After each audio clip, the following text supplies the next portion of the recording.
For today's video po, tanghali po at lunch na naman ang lulutuin ni nanay. So, hindi po kami bumili ng lutong ulam at lagi po kaming napapanisan. Ako po, sobrang init po, pati kanin. Kahit anong ganda po ng bigas na binibili, ay talaga pong napapanis. Unless ilagay po natin sa ref. So, ang ating pong ulam ngayon ay manok din po. Prito rin siya, pero hindi po yung dati ko pong ginagawa. No? So, kasi po, mga bata gutom na.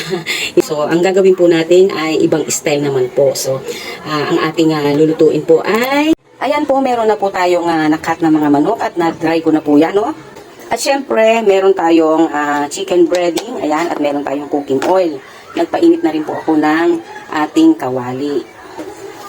Tatandaan po natin, pag tayo po ay magbe-breading ng manok, wag po natin ilalahat ang ating pong breading mixture, ayan, breading powder. So, ayan. Ayan, ilagay po natin, ayan. And then, itaktak lang po natin para malaglag po yung iba. Kung gusto po natin na malutong ang ating manok. Ayan, wag po natin siyang pupunuin ng breading powder. Ayan. And then, ilagay po natin sa madaming mantika.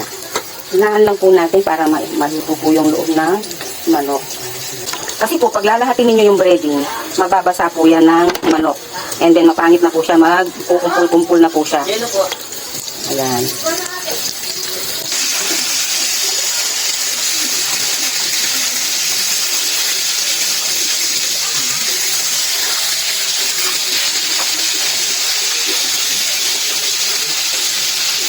Pag nagpiprito po tayo, medyo i-press po natin ng konti para lumabas po yung dugo sa loob ng chicken. Ayan. Konti-konti lang po naman.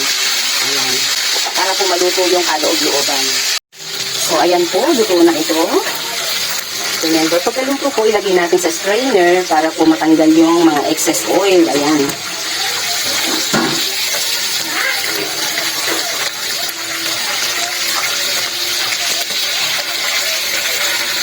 Ayan po, maglalagay na naman po tayo ng ating breading powder. And then, ayan, maglagay lang po tayo. Taktak natin. Ayan, nga ba dito ulit?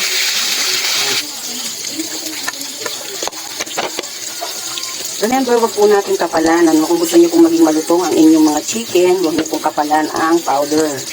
Kasi yung iba po, akala nila, pag makapal, mas masarap o mas malutong. Hindi po.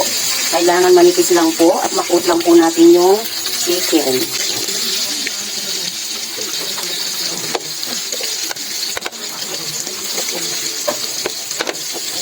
Pag nagano po ninyo na kung tatak lang po ninyo. At kung gusto niyo po na malutong ang inyong chicken, pwede niyo pong i-double fry. So, ayan po, luto na ang ating crispy na chicken. So, ayan, mamaya ko na lang lulutuin yung iba na double fry ko na po ito at napakaluluto na. So, salamat po, kain na tayo!